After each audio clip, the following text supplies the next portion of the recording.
Fala gurizada, tudo bem? Sejam bem-vindos a mais um conteúdo aqui no canal, o primeiro vídeo após o jogo aqui no YouTube. Coloquei um vídeo lá no meu Instagram, quem quiser seguir, Bruno S. Repórter, falando um pouquinho rapidamente sobre o jogo, que a gente vai analisar aqui também, a atuação coletiva e individual, a importância do ponto somado e vamos falar também sobre pautas bem importantes, de fora de campo. Por exemplo, o titular que pode sair do Grêmio. E essa é uma grande novidade, tenho certeza que você não ouviu falar sobre isso ainda. Vamos falar sobre as vaias em Pavon, o atacante que entrou ainda no primeiro tempo no empate com o Corinthians, e vamos falar sobre um negócio envolvendo um lateral. É tudo isso em nome de Matiello, corretora de seguros, e Crepe do Alemão, depois da vinheta.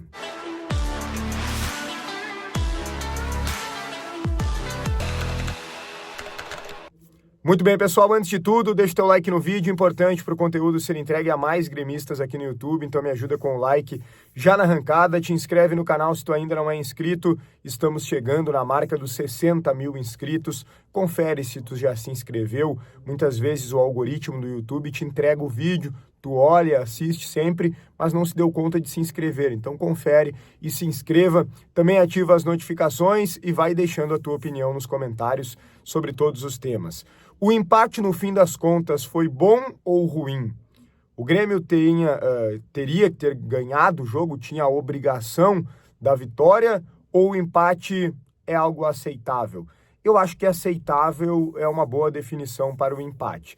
Eu esperava a vitória, tinha a expectativa de vencer o Corinthians, justamente porque o Grêmio havia ganhado confiança com as vitórias nos jogos anteriores, porque esse Corinthians que completo e forte estava extremamente desfalcado, sem os principais jogadores, mas ainda assim um time com bons atletas, de posse de bola, que dominaram o meio-campo, e por isso que o Grêmio tentou marcar alto em muitos momentos, não teve essa marcação alta ajustada sempre, falhou em alguns pontos do jogo e desceu as linhas quando percebeu que marcando alto de forma equivocada não conseguiria um resultado positivo e ainda abriria espaços importantes defensivos, que foi justamente o que aconteceu em alguns momentos do jogo. O Thales Magno, por exemplo, teve muita vantagem em relação ao Gustavo Martins, que havia jogado muito bem na lateral direita diante do Juventude, mas teve dificuldades contra o Corinthians, um adversário mais forte. O Grêmio saiu na frente, um golaço. Precisamos falar aqui o quanto é bom jogador o Alisson. É impressionante o quanto essa diretoria gastou. Foi ao mercado, investiu, muitos valores altíssimos foram envolvidos e o Grêmio está tendo a sua resolução de muitos dos problemas com a base, com uma joia da base. O garoto Alisson, que tem muita qualidade, muita personalidade e características importantíssimas para um jogador de futebol. O Alisson fez o que quis com o Kaká, serviu o Bright White, que também foi muito bem no lance. Teve calma, frieza, entortou a coluna do Mateuzinho, lateral direito do Corinthians, tirou do Neneca, colocou na rede e o Grêmio abriu o placar. Muitos, eu percebi, acharam que o gol de empate do Corinthians foi uma falha do Volpi. É natural na medida em que ele tem um histórico, mas sendo bem sincero com vocês, não achei falha. Acho que ali qualquer goleiro tomaria o gol, foi muito feliz na finalização o Bidon. Acho que a falha foi do sistema de marcação do Grêmio, que deu muita liberdade para o jogador do Corinthians na entrada da área. A marcação tinha que ser mais efetiva ali para ele não ter espaço para arriscar. Bom, o Alisson foi o melhor do Grêmio, o Bright White foi bem também.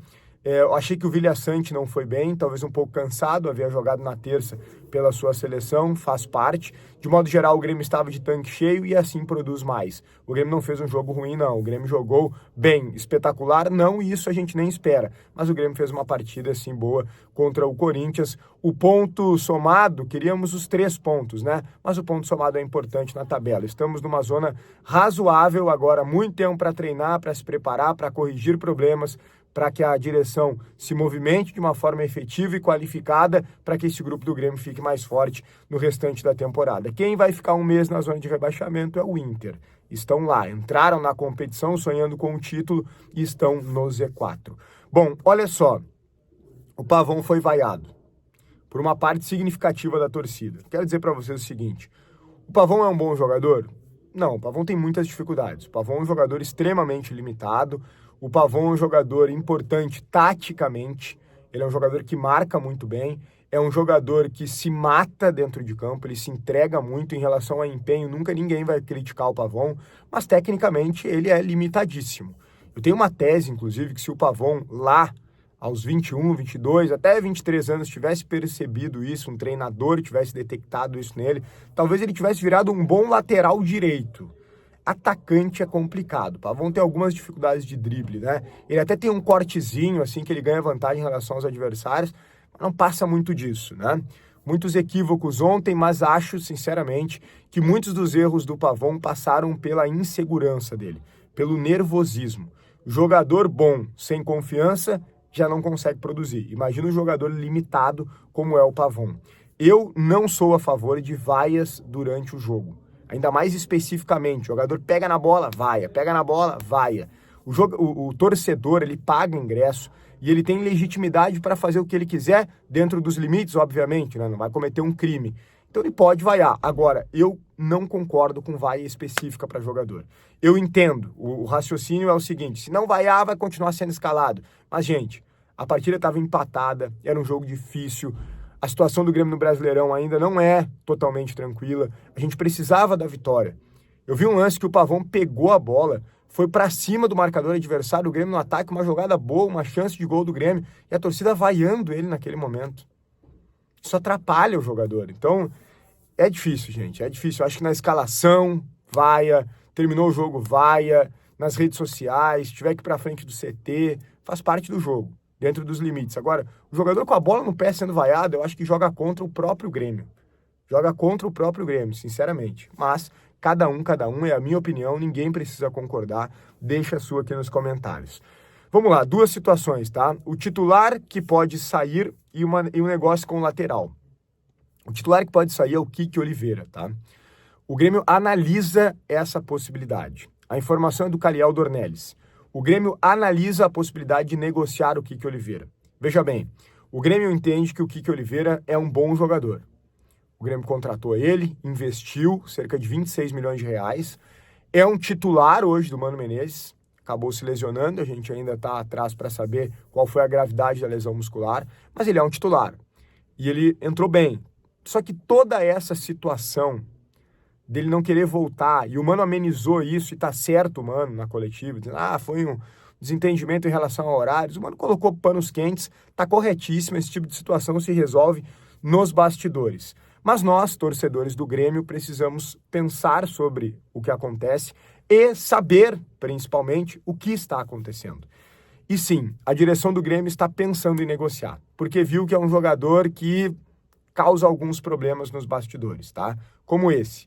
Teve um outro jogo que ele ficou fora, que o Grêmio também colocou panos quentes, porque ele teve um problema com o empresário, estava trocando o empresário, pediu para não jogar, era um jogo importante, o Grêmio estava numa situação mais delicada, precisava dele e ele não jogou. E agora, de novo, deu toda essa situação, o Grêmio teve que dar uma luz alta, dar uma chamada forte nele para ele voltar para o Brasil e realizar o jogo. O Mano entende que a lesão nada tem a ver com ele ter voltado do Uruguai de carro. E acha que é uma lesão leve, tomara que se confirme. Então o Grêmio está analisando a possibilidade de negociar o Kiki Oliveira, que hoje é um titular. Não seria por qualquer valor, evidentemente, teria que chegar a uma proposta efetiva com valores significativos, porque o Grêmio investiu alto nele. Mas ele é jovem, ele é da seleção uruguaia, ele é valorizado, poderia ter um negócio para ele na Europa, já jogou, por exemplo, no futebol espanhol, na Almeria, tem mercado por lá. Então essa é a situação. Para fechar, negócio com lateral. 2 clubes do exterior procuraram o João Lucas, que se negou a jogar no Juventude na troca pelo Kaique. O Estrela Vermelha, o principal clube da Sérvia, campeão nacional por lá, procurou. E também o Al-Khalej, da Arábia Saudita. 2 clubes interessados no João Lucas, sondagens oficiais e propostas que devem chegar quando a janela abrir na segunda semana de julho, do próximo mês. O Grêmio quer se desfazer do João Lucas, então essas propostas chegando de forma efetiva, o Grêmio vai vender para quem pagar mais. O João Lucas, claro, precisa aceitar também, né? Não aceitou, pelo menos até o momento, jogar no Juventude, mas esse negócio do Kaique, lembrando, ainda não está totalmente descartado pela diretoria do Grêmio. Beleza? São muitas informações, muita análise aqui. Deixa a tua opinião, teu like é importantíssimo. Te inscreve no canal, ativa as notificações. O conteúdo para Matiello Corretora de Seguros. Faz o seguro do teu carro, da tua casa, seguro de vida, falando direto com o proprietário Matiello no telefone que está na tela. Crepe do Alemão, o melhor do Rio Grande do Sul, de forma disparada em Torres, na mais bela Praia Gaúcha. Um grande abraço e até o próximo conteúdo.